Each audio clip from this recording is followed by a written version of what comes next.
You're up early in the morning, getting ready for another long workday. Despite the difficulty, you drag yourself to work, yet every paycheck feels like it's gone before it even hits your pocket. You find yourself stuck in an endless cycle. The dark reality is, you're not alone. More than half of North American households are just one missed paycheck away from poverty.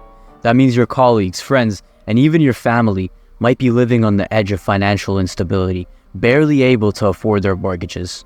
You might ask why. Why in a world full of such abundance and wealth do so many of us barely scrape by? I mean, we see the celebrities with their lavish lifestyles, all the billionaires with their luxurious yachts and extravagant private jets, while we struggle to pay the bills and put food on the table. This isn't a side effect of capitalism. The answer is, you're stuck in a system designed to enslave you. The same system has been around since the beginning of human history as we know it. There's always been a few masters enslaving the world. Since your ancestors roamed the earth, up until the moment you're watching this, you've been destined to be a slave to the powers that be. It isn't a coincidence that whether you're buying groceries for your family or scrolling through social media, a select few at the top are benefiting from your every action. Throughout the years, many have called the system out, labeling it as the Matrix. Whether you want to call it the Matrix or the Animal Farm, one thing is for sure. There are powers out there that we're oblivious to. Powers that don't have any good intentions for you. They've designed a system for you to fail, and yet, through social conditioning, they tell you that it's your fault, that you didn't work hard enough, you didn't save enough, you weren't good enough, when in reality, you did exactly what you were told to do. You got good grades in school, went to college or university, got a good white-collar job, and saved up. But despite all your efforts, most millennials are now stuck with mountains of debt, unable to even move out of their parents' house. There's only one way to escape the matrix that they've designed, and that's to learn about its existence and disarm it. And we're here to teach you just that. It starts innocently enough, a brightly colored classroom, a kind teacher, and a world of knowledge waiting to be explored. What you don't realize, however, is that this classroom is more than just a place of learning. It's the first assembly line of the larger machine, built to mold you into the perfect gear to fit into their matrix. You see, the education system you're familiar with wasn't created with the intention of fostering free thinkers, of nurturing creativity, or encouraging personal growth. Before the 1900s, education was reserved for the wealthy. There was no such thing as public schools, only private institutions and homeschooling. The public school system was designed in 1902 by the Rockefeller Foundation, a powerful entity with an objective that extends beyond philanthropy. As John D. Rockefeller himself is quoted saying, "I don't want a nation of thinkers, I want a nation of workers." Their goal was simple, to produce efficient workers for the industrial economy. The curriculum, the test, the grading system, they're all parts of a strategic design to make you a compliant, obedient worker. You were taught to follow instructions, to stay within the lines, to respect authority, all in preparation for a life full of servitude. The assembly line wasn't just in the factories, it was in the schools too, and you were the product. Every day you sat in class, raising your hand to speak, standing in line, waiting for the bell. The routine was relentless and the monotony was intentional. It wasn't about educating you, it was about conditioning you, programming you to accept the norms of the system, to follow orders, to conform. But it goes deeper than that. It was about keeping you ignorant. By controlling what you learn, they could control how you think. The history you were taught was their version of history. The knowledge you were given was approved by them. They decided what was important and what wasn't. They say knowledge is power, but when your knowledge is controlled by those in power, what does that make you?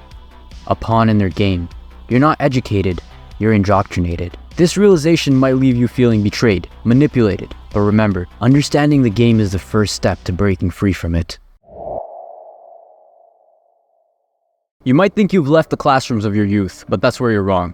The playground has simply shifted to a digital landscape, a never-ending stream of posts, tweets, and updates. It isn't a tool for connection, for sharing moments, or for staying updated with the world. It's another part of their design. The likes, shares, and follows are all part of a larger game, the game of validation, comparison, and endless consumption. It's designed to keep you scrolling, to keep you clicking, and above all, to keep you dissatisfied. You see, the more dissatisfied you are with life, the more you seek to fill that void with what they have to sell. And so you buy, and you scroll, and you scroll, and you buy, stuck in a loop that benefits only them. Now think about this. You're scrolling through your feed, seeing all these influencers with their picture-perfect lives, thinking that's what you should aspire to. but you're only seeing what they want you to see. It's the equivalent of you sitting in a classroom and they're the teachers, teaching you how you should live your life. And it's all just a facade, an illusion created to make you feel inadequate, to make you feel like you're not enough. This dissatisfaction, this sense of not being enough, drives you to spend more, work more, and stay entrapped in their matrix. But perhaps the scariest part is this. These social media platforms, these giants that command so much of our attention, are also employed as tools for surveillance, for control. Every like, every share, every post is a piece of data, a breadcrumb in the digital trail that leads right back to you. They're using this to manipulate how you think, how you feel, and your actions. It's happening right under your nose. Every time you unlock your phone, every time you scroll through your feed. But this digital matrix isn't the only battlefield you're fighting on. It's a small part of the whole picture, just as school is. In your quest for understanding, you may find yourself pondering deeper questions about your own nature, about the nature of humanity itself. This brings us to a profound insight from Immanuel Kant, one of the most influential philosophers in the West. Kant proposed a concept, a theory that resonates deeply with the predicament we've been exploring, the Kantian master and slave theory. At the core of this theory is the belief that humans by nature have a deeply ingrained need for a master. The idea may seem unsettling, even repulsive. After all, you've been told that you're free, that you make your own decisions, that you can pave your own path.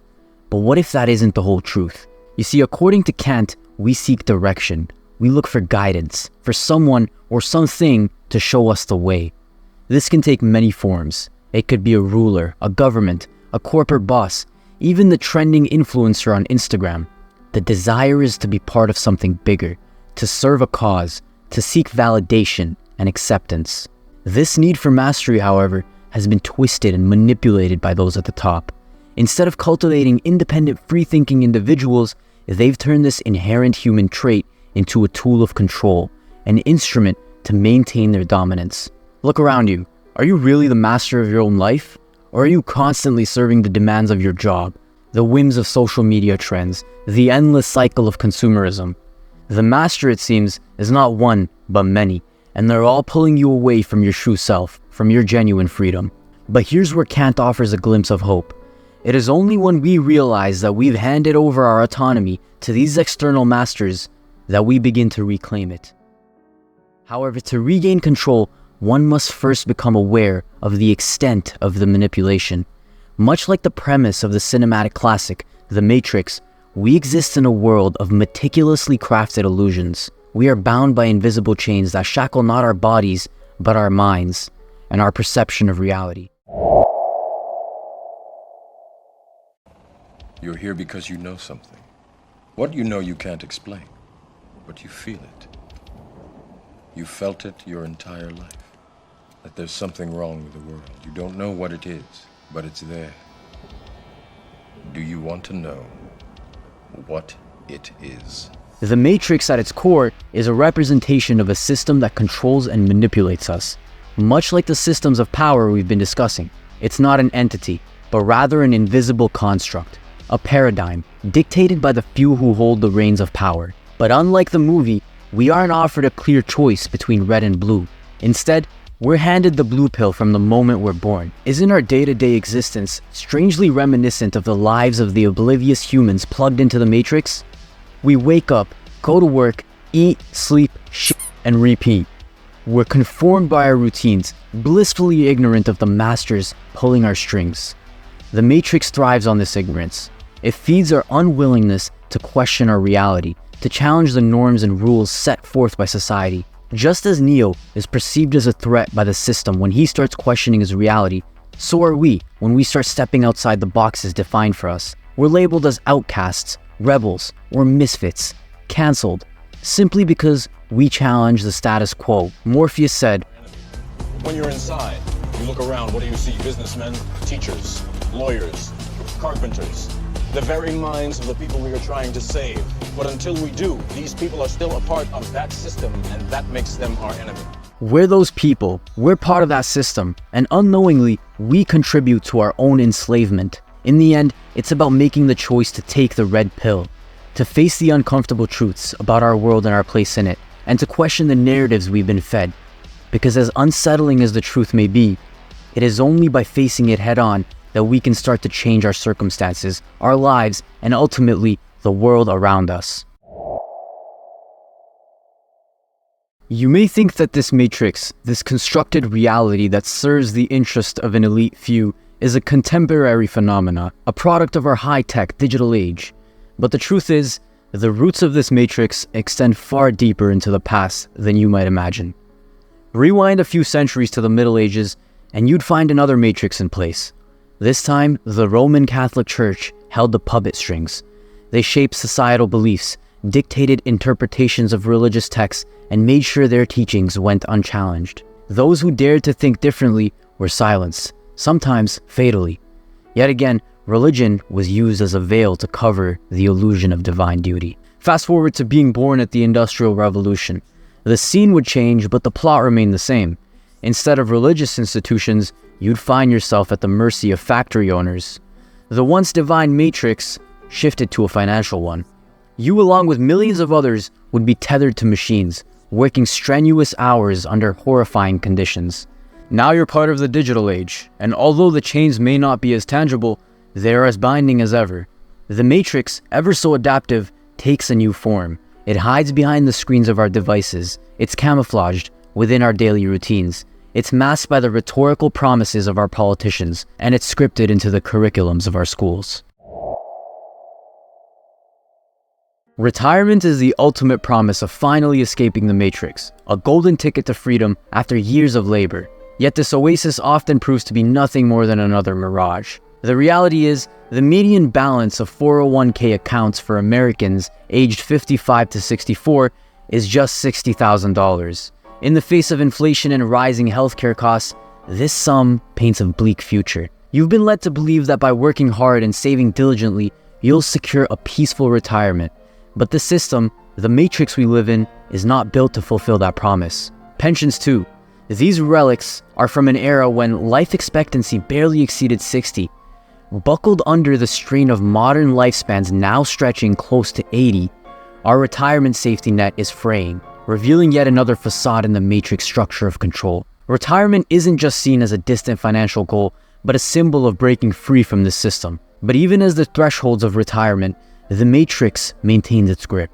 To rewrite the rules of the matrix, we need to question, challenge, and ultimately understand the control it exercises over every aspect of our lives. This has been Chronic Reality. Make sure to leave a like and share with a friend if you enjoyed. Until next time, stay curious.